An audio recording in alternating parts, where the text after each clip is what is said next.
اعوذ باللہ من الشیطان الرجیم بسم اللہ الرحمن الرحیم اللہم صلی وسلم علی سیدنا و مولانا محمد وبارک وسلم۔ ڈیئر اسٹوڈنٹس، السلام علیکم۔ Raja Imran Asghar Cambridge International Science College Talagang سے آن لائن کلاسز میں آپ کا خیر مقدم کرتا ہے۔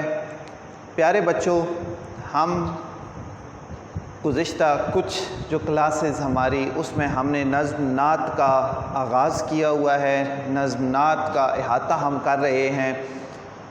جو اس سے پہلے لیکچر ہو چکا ہے وہاں تک ہم نے 4 اشعار جن کا مفہوم، جن کے مشکل الفاظ کے معنی اور تشریح میں نے آپ کے گوش گزار کی۔ جہاں پہ ہم نے اپنی گزشتہ کلاس کا اختتام کیا تھا، یعنی شعر نمبر 4 پہ، تو آج ہم وہیں سے شعر نمبر 5 سے اپنی اس لیکچر کا آغاز کریں گے۔ تو آپ اپنی جو بکس ہیں، درسی کتاب، آپ کے پاس رف کاپی ہونی چاہیے، تاکہ اگر کوئی اشعار میں آپ کو یہاں پہ بتاتا ہوں تو آپ اپنے پاس تحریر کر لیں۔ جو مشکل الفاظ ہیں وہ آپ اپنے پاس لکھ لیں تاکہ آپ کو کل مسئلہ نہ ہو۔ تو شعر نمبر 5 اور شعر نمبر 6 آج ہم یہ پڑھیں گے۔ سب سے پہلے وہی طریقہ کار، اسی میتھڈ کے تحت آپ نے کام کرنا ہے کہ نظم کا عنوان، اس کے بعد شاعر کا نام۔ نظم کا عنوان ہے نعت، شاعر ہیں اس کے امیر مینائی صاحب۔ شعر نمبر 5، تیری راہ میں خاک ہو جاؤں مر کر، تیری راہ میں خاک ہو جاؤں مر کر، یہی میری حرمت یہی آبرو ہے، یہی میری حرمت یہی آبرو ہے۔ شعر نمبر 6 ہے، یہاں ہے ظہور اور وہاں نور تیرا، یہاں ہے ظہور اور وہاں نور تیرا، مقام بھی تو لا مقام بھی تو ہے۔ تو شعر نمبر 6 کو جب ہم پڑھتے ہیں، اس کا مطالعہ کرتے ہیں، تیری راہ میں خاک ہو جاؤں مر کر، ایک بات تو آپ نے یاد رکھنی ہے کہ نظم کے اشعار یا غزل کے جو اشعار ہیں وہ آپ کو یہ ادراک حاصل ہو کہ پیپر میں جو اشعار آتے ہیں آپ کو معلوم ہو جائے کہ کس نظم سے یا کس غزل سے شعر آیا ہے، پھر آپ کو اس کا حل کرنا، اس کی تشریح لکھنا آپ کے لیے کوئی مسئلہ نہیں رکھتا۔ دوسری بات جو آپ نے اشعار کی تشریح، چاہے وہ غصہ نظم سے ہو چاہے وہ غصہ غزل سے ہو، تشریح کرتے ہوئے آپ نے جو اشعار میں الفاظ استعمال ہوتے ہیں جو کہ مشکل الفاظ ہوتے ہیں، ان کی لغت کے بارے میں، ان کے معنی کے بارے میں آپ مکمل جانتے ہوں، پھر آپ کے لیے ان کی تشریح کرنا کوئی اتنا مشکل کام نہیں ہوگا، آپ بہت اچھے طریقے سے لکھ سکتے ہیں۔ اور آغاز میں ہی میں بتا دوں کہ تشریح میں، نظم کے اشعار کی تشریح میں کم و بیش آپ نے 2 اشعار حوالے کے ضرور لکھنے ہوتے ہیں۔ اس کے علاوہ اگر کوئی قرآنی آیت کا مفہوم یا حدیث مبارکہ کا یا کوئی اور قول آپ کو آتا ہے تو واوین میں یعنی انورٹڈ کاماز میں آپ نے وہ تحریر کرنا ہوتا ہے۔ تو تیری راہ میں خاک ہو جاؤں مر کر، تیری راہ میں خاک ہو جاؤں مر کر، یہی میری حرمت یہی آبرو ہے۔ تیری راہ، تیرا راستہ، یہ جو لفظ استعمال ہوا تیری راہ یعنی تیرا راستہ، تیرا راستہ۔ اچھا، اس کے بعد خاک کا مطلب ہے مٹی، راکھ، دھول۔ خاک، مٹی، راکھ، دھول، ٹھیک ہے جی۔ خاک، مٹی، راکھ یا طول۔ اس کے بعد ہے یہی میری حرمت۔ حرمت کہتے ہیں عزت کو، احترام کو۔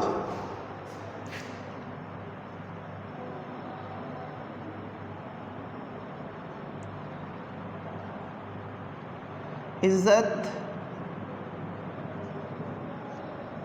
احترام، ٹھیک ہے جی۔ حرمت کس کو کہتے ہیں؟ عزت کو یا احترام کو، ٹھیک ہے جی۔ اچھا، شاعر یہ جو الفاظ میں نے آپ سے ابھی ان کے معنی آپ کو بتائے، یہ مشکل الفاظ جب آپ کو سمجھ آ جائیں گے تو پھر آپ اچھے طریقے سے تشریح لکھ سکیں گے، ٹھیک ہے جی۔ میری خواہش ہے، اب طریقہ کار وہی، نظم کا عنوان، شاعر کا نام، اس کے بعد لغت، پھر آپ نے اس کا مفہوم لکھنا ہے جو ابھی میں آپ کو بتا رہا تھا، ٹھیک ہے جی۔ میری خواہش ہے، اب شاعر اپنی خواہش، اپنی وش بیان کر رہے ہیں، لکھ رہے ہیں کہ میری خواہش ہے کہ میں نبی اکرم صلی اللہ علیہ وآلہ وسلم کے راستے میں مر کر مٹی بن جاؤں۔ آپ صلی اللہ علیہ وآلہ وسلم کے راستے پر مر کر مٹی بن جاؤں یا مٹی ہو جاؤں، اور پھر اپنی اس بات کو تقویت دیتے ہوئے کہتے ہیں کہ اسی میں میری عزت ہے، اسی میں میری حرمت ہے، اسی میں میری عظمت ہے، اسی میں ہی میری جو ہے وہ رسپیکٹ ہے۔ تو یہ تو تھا مفہوم۔ اب تشریح میں، اب جب ہم مفہوم کو بغور پڑھ لیتے ہیں تو فوراً ہمیں تشریح بھی تھوڑی تھوڑی سمجھ آنا لگ جاتی ہے، پوائنٹس مل جاتے ہیں، آپ لکھ سکتے ہیں۔ دیکھیں، شروع آغاز تشریح میں اس طرح کریں کہ تشریح طلب شعر میں یا مدرجہ ذیل شعر یا درجہ ذیل شعر نظم ہم اس نعت سے لیا گیا ہے جس کے شاعر امیر مینائی ہیں، جو بارگاہ خیر الانام میں ہدیہ عقیدت پیش کرتے ہوئے کیا کہتے ہیں؟ ایک اپنی خواہش کا، ایک اپنی انمول خواہش کا آپ کہہ سکتے ہیں اظہار کر رہے ہیں، اور رب کائنات سے یہ دعا کرتے ہیں کہ اے اللہ، میں تیرے حبیب صلی اللہ علیہ وآلہ وسلم کی راہ میں مر جاؤں، آپ صلی اللہ علیہ وآلہ وسلم کی راہ میں خاک ہو جاؤں۔ تو حضور کا راستہ کون سا ہے؟ فوراً ہمیں یہ بات سمجھنی چاہیے، ہمیں اس بات کے بارے میں ادراک حاصل ہو کہ شاعر یہ جو بات کر رہے ہیں کہ تیری راہ میں خاک ہو جاؤں مر کر، یہی میری حرمت، یہی آبرو ہے۔ شاعر یہ بیان کر رہے ہیں کہ یا رسول اللہ صلی اللہ علیہ وآلہ وسلم، میں آپ کے راستے میں مر جاؤں، خاک ہو جاؤں، میری زندگی گزر جائے۔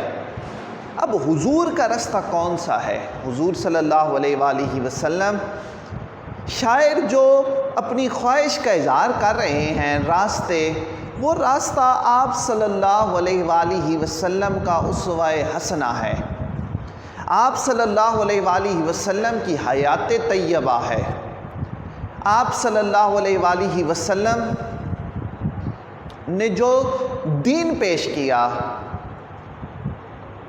جو آفاقی دین ہے، جس میں آپ صلی اللہ علیہ وآلہ وسلم نے اللہ تبارک و تعالیٰ پر ایمان لانے، آپ صلی اللہ علیہ وآلہ وسلم کے نبی و آخر الزماں ہونے کی گواہی ہے، جو آپ صلی اللہ علیہ وآلہ وسلم نے ہمیں دستور عطا کیے، ہمیں طریقے عطا کیے، ہمیں جو راستہ دکھایا، جو صراط مستقیم کا راستہ ہے، ہمیں بتایا کہ اس راستے پہ جاؤ گے تو آپ کے لیے خیر ہے، آپ کے لیے بھلائی ہے، نہ صرف اس دنیا میں بلکہ کل بروز آخر بھی اگر اس راستے کا چناؤ تم کرو گے تو تمہارے لیے بھلائی ہوگی، لیکن اگر اس راستے سے ہٹو گے، اس راستے سے کنارہ کشی کرو گے تو پھر کیا ہوگا؟ اس دنیا میں بھی ذلیل و خوار ہوگے اور بروز آخر بھی یہی حال ہوگا۔ تو شاعر کی خواہش ہے کہ حضور صلی اللہ علیہ وآلہ وسلم کے مبارک اور نورانی طریقوں پر عمل کرتے ہوئے میری جو زندگی ہے وہ تمام ہو جائے، اور پھر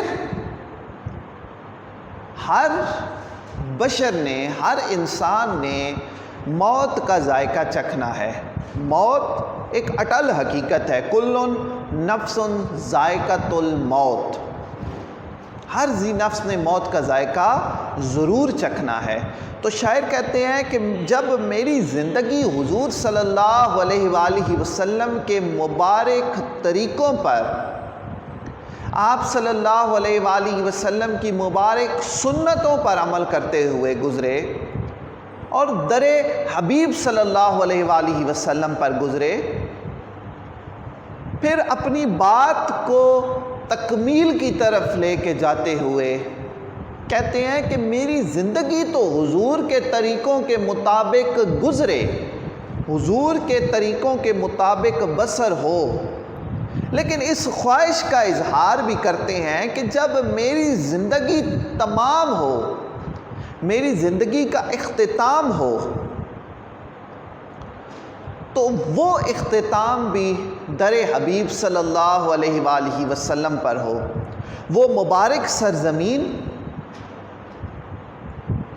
اس میں دفن ہونے کا شرف مل جائے، اور میرا وجود جو ہے وہ مدینہ کی مٹی میں، مدینہ کی خاک مبارک میں، جس مٹی کے ساتھ حضور اطہر صلی اللہ علیہ وآلہ وسلم کا جسم مبارک مس ہو رہا ہے، وہ میرے مدفن کے لیے اللہ تبارک و تعالی قبول فرما لیں۔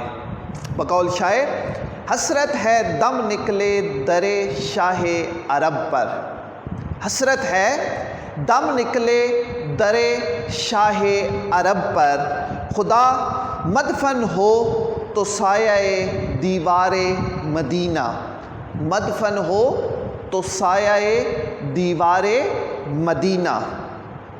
تو اب اگر یہی میری حرمت، یہی آبرو ہے، یہ جو خواہش جس کا اظہار، جس کا ذکر میں نے آپ سے کیا، میں نے آپ کو تفصیل سے بتایا، اس شعر کے دوسرے مصرعے میں اس کو مزید تقویت دیتے ہیں، اس کو مزید نکھار کے سامنے لاتے ہیں کہ یہ جو میں بات کر رہا ہوں کہ میری زندگی حضور علیہ الصلاۃ والسلام کے طریقوں پہ گزرے، آپ کی بتائی ہوئی راہ پہ گزرے، اور موت در یار صلی اللہ علیہ وآلہ وسلم پر آئے،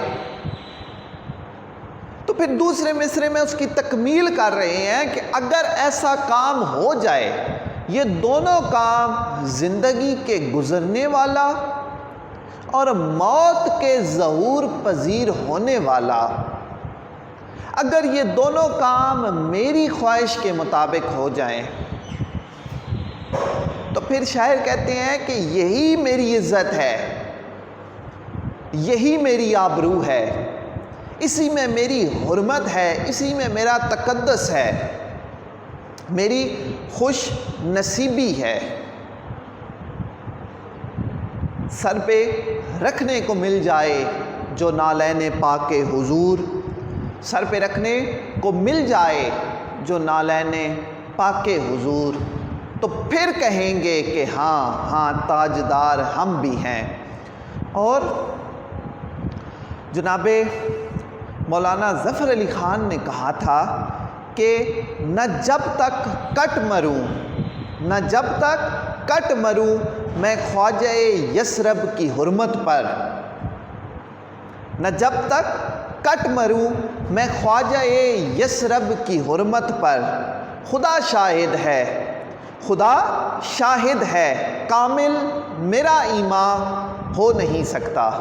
تو حضور صلی اللہ علیہ وآلہ وسلم سے محبت، آپ صلی اللہ علیہ وآلہ وسلم سے مودت اور آپ صلی اللہ علیہ وآلہ وسلم کا ذکر خیر کرنا، یہ ہمارے لیے باعث رحمت ہے۔ حضور کی ذات پر درود پاک کے نذرانے پیش کرنا، دراصل یہ ایسی عبادت ہے جو ہر حال میں قبول ہے۔ شاید جو ہمارا گزشتہ لیکچر تھا اس میں بھی ذکر ہوا کہ اللہ تبارک و تعالی قرآن میں یہ ارشاد فرماتے ہیں، ان اللہ و ملائکتہ یصلون علی النبی یا ایھا الذین آمنوا صلوا علیہ وسلموا تسلیما۔ اللہ اور اس کے فرشتے آپ صلی اللہ علیہ وآلہ وسلم پر درود و سلام پیش کرتے ہیں۔ اے ایمان والو، تم بھی آپ صلی اللہ علیہ وآلہ وسلم پر درود و سلام پیش کرو۔ تو اس محبت کا جو حضور کے ساتھ، حضور کی حدیث مبارکہ کا مفہوم اس شعر میں بھی آپ لکھ سکتے ہیں۔ پہلے شعر میں بھی آپ نے لکھا کہ حضور کے ارشاد مبارکہ ہے، مفہوم یہ ہے کہ تم میں سے کوئی شخص مومن نہیں ہو سکتا جب تک وہ سب سے بڑھ کر مجھ سے محبت نہ کرے۔ تو حضور صلی اللہ علیہ وآلہ وسلم کی زندگی محبت کا درس دیتی ہے، اور ہمیں کیا کرنا چاہیے حضور سے محبت کا، کہ آپ صلی اللہ علیہ وآلہ وسلم کے طریقوں پر عمل کرنا چاہیے۔ اب اس شعر کی طرف آئیں تو شاعر اپنے جو دل کی بات ہے وہ نوکے قلم پر لا کے کیا کہہ رہے ہیں کہ حضور کی زندگی جیسی گزری، اس زندگی مبارک آپ کی حیات طیبہ کو دیکھتے ہوئے ہم بھی اپنی زندگی گزاریں، اور موت آپ صلی اللہ علیہ وآلہ وسلم کے دیار مبارک میں آئے۔ آپ صلی اللہ علیہ وآلہ وسلم کے شہر مدینہ میں ریاض الجنہ، جسے جنت کا ٹکڑا قرار دیا گیا ہے، تو وہ مٹی تو دراصل ہے ہی جنت۔ مدینہ کی سرزمین میں دفن ہو کر شاعر امر ہونا چاہتے ہیں، وہ اس اعزاز کو اپنے لیے خوش نصیبی، خوش بختی اور باعث تکریم قرار دیتے ہیں۔ اگر کوئی تمنا ہے میرے دل میں تو یہ آقا، اگر کوئی تمنا ہے میرے دل میں تو یہ آقا، دم آخر جبی میری ہو، دم آخر جبی میری ہو سنگے آستاں تیرا، دم آخر جبی میری ہو سنگے آستاں تیرا۔ یہ تھا آپ کا شعر نمبر 5۔ اب چلتے ہیں شعر نمبر 6 پہ۔ شعر نمبر 6 میں شاعر کیا کہتے ہیں، یہاں ہے ظہور وہاں نور تیرا، یہاں ہے ظہور وہاں نور تیرا، مقام میں بھی تو لا مقام میں بھی تو ہے، مقام میں بھی تو لا مقام میں بھی تو ہے۔ تو سب سے پہلے جو اس میں مشکل الفاظ استعمال ہوئے ان کے معنی سے میں آپ کو آگاہ کر دیتا ہوں۔ ظہور ظاہر ہونا،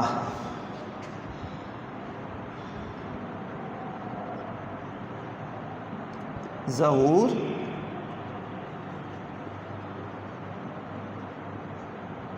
ظہور کا کیا مطلب ہے جی؟ ظاہر ہونا، نمائش کرنا یا نمائش۔ نور روشنی، جھلک یا اجالا، نور روشنی اجالا۔ اس کے بعد ہے جی مکان۔ مکان کا یہاں پہ جو لفظ استعمال ہوا ماوی دنیا، یعنی جس کی حد ہے، جس دنیا میں ہم سانس لے رہے ہیں، ہم رہ رہے ہیں۔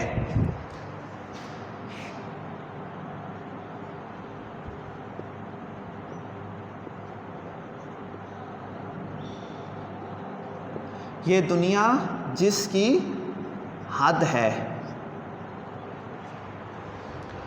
اس کے بعد ہے جی لا مکان۔ لا مکان جس کی کوئی حد نہیں، جو انسان کی زندگی کے اختتام پر شروع ہوگی۔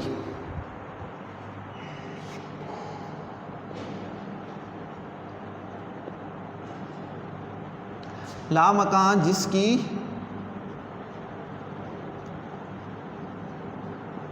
کوئی حد نہیں ہے۔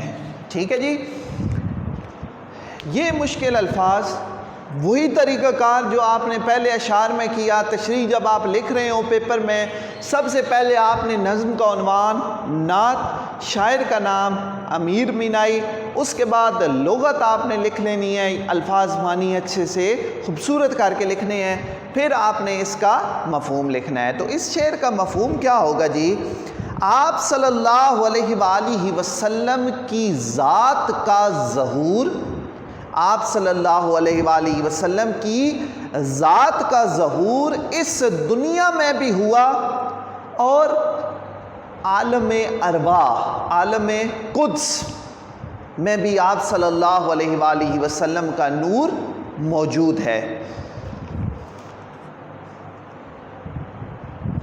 تشریح میں اسی طرح آغاز کریں۔ تشریح طلب شعر، نظم، نعت جس کے شاعر امیر مینائی ہیں، آقا علیہ الصلاۃ والسلام کی عظمتوں، رفعتوں کو بیان کرتے ہوئے آپ صلی اللہ علیہ وآلہ وسلم کی تعریف بیان کرتے ہیں کہ آپ صلی اللہ علیہ وآلہ وسلم کا ظہور اس دنیا میں ہوا۔ آپ صلی اللہ علیہ وآلہ وسلم اللہ تبارک و تعالیٰ کے آخری نبی ہیں۔ نبوت کا جو سلسلہ جناب آدم علیہ السلام سے شروع ہوا، آپ صلی اللہ علیہ وآلہ وسلم پہ وہ اختتام پذیر ہوا۔ آپ صلی اللہ علیہ وآلہ وسلم کے بعد کوئی نبی نہیں آئے گا۔ تو اس شعر کو اگر دیکھا جائے تو شاعر کہتے ہیں کہ دنیا کو رب کائنات نے بنایا، اور جن کے لیے یہ دنیا بنائی گئی ان کو سب سے آخر میں اس دنیا میں بھیجا۔ تو شاعر کہتے ہیں کہ حضور صلی اللہ علیہ وآلہ وسلم کو سب سے پہلے رب کائنات نے تخلیق کیا، لیکن اس دنیا میں سب سے آخر میں بھیجا گیا۔ آپ صلی اللہ علیہ وآلہ وسلم کا جو نور ہے، وہ نور دنیا کی تمام چیزیں بنانے سے پہلے تخلیق کیا گیا۔ باقی جتنی کائنات ہے، رب کائنات نے ایک لفظ کن کہہ کر تخلیق کی، اور آپ صلی اللہ علیہ وآلہ وسلم کی جو ذات اقدس ہے، اس کو کائنات کا مقصد تخلیق قرار دیا۔ اس دنیا کو بنانے کا مقصد حضور صلی اللہ علیہ وآلہ وسلم کی تشریف آوری تھی۔ تو شاعر کہتے ہیں کہ آپ صلی اللہ علیہ وآلہ وسلم یہاں پہ بھی آپ کا ظہور ہوا، اور آپ صلی اللہ علیہ وآلہ وسلم کا جو نور ہے وہ ازل سے موجود ہے۔ دوسرے مصرے میں مقام بھی تو، لا مقام بھی تو ہے۔ شاعر آپ صلی اللہ علیہ وآلہ وسلم کا اس دنیا میں تذکرہ جو کہ ہو رہا ہے، ہوتا رہے گا اور تا دم حشر ہوتا رہے گا۔ آپ صلی اللہ علیہ وآلہ وسلم کی ذات اقدس کل بروز قیامت ہم گناہگاروں کے لیے مرکز نگاہ ہوگی، جس طرف سے وہ گلے گلشن عدنان گیا، جس طرف سے وہ گلے گلشن عدنان گیا، ساتھ ہی قافلہ سنبل و ریحان گیا، لے کے جنت کی طرف جب مجھے رضوان گیا، لے کے جنت کی طرف جب مجھے رضوان گیا، غل ہوا وہ گدائے شاہ ذیشان گیا، اور میرے اعمال تو بخشش کے نہ تھے پھر بھی نصیر، میرے اعمال تو بخشش کے نہ تھے پھر بھی نصیر، کی محمد نے شفاعت تو خدا مان گیا۔ تو آپ صلی اللہ علیہ وآلہ وسلم کی جو ذات مبارکہ ہے وہ نہ صرف اس دنیا میں بلکہ کل بروز حشر بھی ہماری شفاعت کریں گے۔ تو شاعر کہتے ہیں کہ اس دنیا میں بھی آپ صلی اللہ علیہ وآلہ وسلم کی محبت ہمارے ایمان کا حصہ ہے، بلکہ آپ صلی اللہ علیہ وآلہ وسلم کی محبت کے بغیر ہمارا ایمان قابل قبول ہی نہیں ہے۔ قیامت کے روز بھی آپ صلی اللہ علیہ وآلہ وسلم کی ذات ہمارے لیے باعث شفاعت ہوگی۔ چنانچہ دنیا و آخرت میں آپ صلی اللہ علیہ وآلہ وسلم کا جو اسوہ حسنہ ہے وہ کامیابی کی دلیل ہے، کامیابی کی علامت ہے۔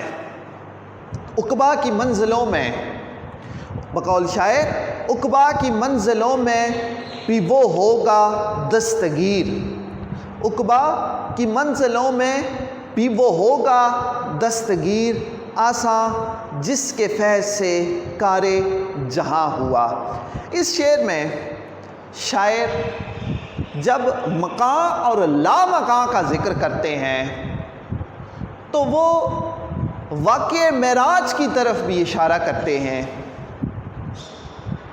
کہ حضور علیہ السلام کو ظاہری حیات میں معراج کروائی گئی، رب کائنات سے شرف ملاقات ہوئی۔ تو اسی لیے شاعر کہتے ہیں کہ مقام میں بھی تو ہے اور لا مقام میں بھی تو ہے۔ حضور صلی اللہ علیہ وآلہ وسلم کے نور اور ظہور کا تذکرہ کرتے ہوئے شاعر جو ہیں وہ مسرت کا اظہار کرتے دکھائی دیتے ہیں، اور یہی بات ہر مسلمان کے لیے باعث راحت اور اطمینان ہوتی ہے۔ اس لیے مقام اور لا مقام والوں کے لیے آپ صلی اللہ علیہ وآلہ وسلم کے تذکرے رب کائنات کی طرف سے عطا کیے گئے ہیں۔ جیسا کہ میں نے کہا کہ اللہ اور اس کے فرشتے آپ صلی اللہ علیہ وآلہ وسلم پر درود بھیجتے ہیں، ادھر ہم گناہگار بھی اس رب کائنات کی سنت پر عمل کرتے ہوئے آپ صلی اللہ علیہ وآلہ وسلم پر ہدیہ عقیدت پیش کرتے ہیں۔ دونوں عالم میں تجھے مقصود گر آرام ہے، دونوں عالم میں تجھے مقصود گر آرام ہے، اس کا دامن تھام لے جس کا محمد صلی اللہ علیہ وآلہ وسلم نام ہے۔ آج بھی اقبال کے اس شعر پہ اپنے اس لیکچر کا اختتام کرتا ہوں، جس میں ساری چیزیں سمٹ کے آ جاتی ہیں کہ کی محمد سے وفا تو نے تو ہم تیرے ہیں، کی محمد سے وفا تو نے تو ہم تیرے ہیں، یہ جہاں چیز ہے کیا لوح و قلم تیرے ہیں۔ اللہ تعالیٰ آپ کا حامی و ناصر ہو۔ اللہ حافظ۔